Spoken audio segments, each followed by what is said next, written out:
get everything back, given how extensive this was. And it covered a huge part of the state when you look at it, you know, right over into Gippsland, back the other way, south of Ballarat, Bendigo. I mean, I think they've done a pretty good job. I do feel very sorry for the people on the Dandenong Ranges who may be without power for another 2 or 3 weeks, though. It's very, very difficult. And when you're without it, you just realise how much you depend on it. That's the really important thing. So, yes, but look,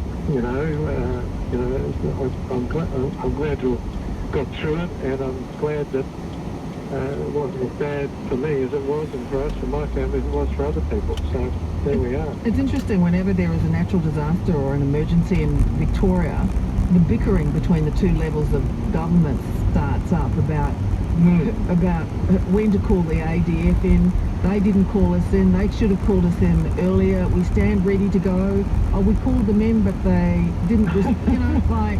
And it's on.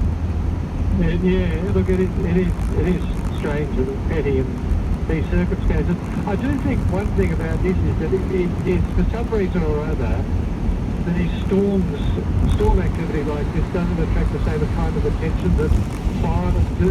Now, they're very dangerous. Look, I was taking my daughter what I believe to be the train driving down Mount Massillon Road, I think on Thursday last week at about 7:15. She was supposed to get a train to Bendigo. Of course, I didn't know the trains weren't running, nor did she. We drove down Mount Massillon Road. You know, there was litter everywhere. Got down there, discovered the trains weren't running, came back up, and another tree had fallen down Mount Massillon Road between Massillon and our place. We couldn't get in, but in that half hour, it could have been, could have fallen down on our car. It could have been the car. But there's something about bushfires that are really, really visceral and really get people's attention that I suspect, in an odd kind of way, storms don't. I mean, it's odd, but and I don't know what this says about human nature, but they are difficult, dangerous, and it's remarkable that there's been so few casualties in these circumstances. I was driving up over the top of Mount Massillon, and it's just like devastation. It took them days to clear that up, and there's just trucks and litter everywhere. It's just a devastating sight, Nicole. And it's interesting, isn't it? As you point to, there's something about bushfires that goes straight into the minds of rescuers and leaders.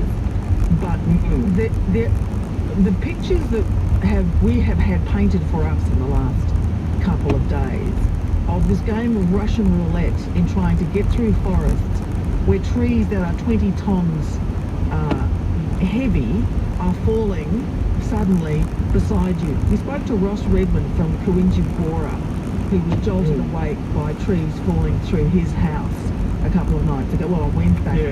And this is what he said. And then a short while after that, another couple of trees landed on the veranda and destroyed the front veranda.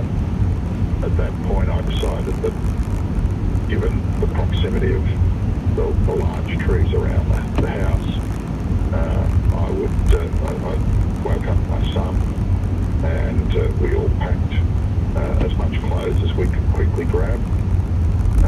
Initially I thought we'd drive out, but when I got outside I quickly realised that we weren't able to drive anyway because everything was blocked in. I thought I might be able to drive around the back of the house and get onto the bottom end of our driveway, but when I tried to do that, the car got bogged because it had rained so much. So we decided we would have to walk out. We already talked about where we would go to, and then going to head down to some neighbour's place about a couple of kilometres down our road. So we walked out amidst the trees crashing down around us. It was absolutely terrifying. You could hear the trees literally crashing within metres of where we were, but you couldn't see them because it was pitch black.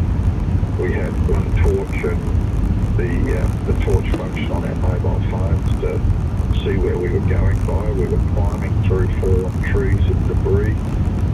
The power lines we saw had been ripped from the poles and were literally lying on the ground. It was absolutely terrifying. imagine trying with a couple of kids under each arm to make your way through that nightmare. Indeed, that bloke should be a journalist. I want him telling the fiction firsthand, eyewitness account of just how terrifying and how difficult it was on that. What was it, Wednesday night last week? I think it was. It was a shock.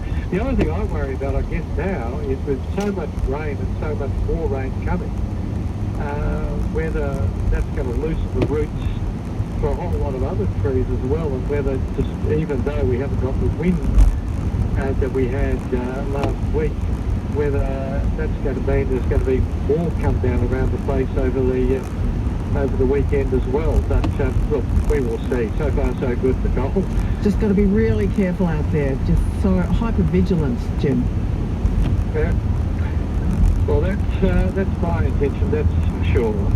I'm speaking to Jim Middleton, political consultant and former ABC political editor, about the big stories of the week. Jim Middleton, while they're bickering over, when to send the ADF, who asked, and how many came, there's been this huge confusion around the AstraZeneca vaccine. One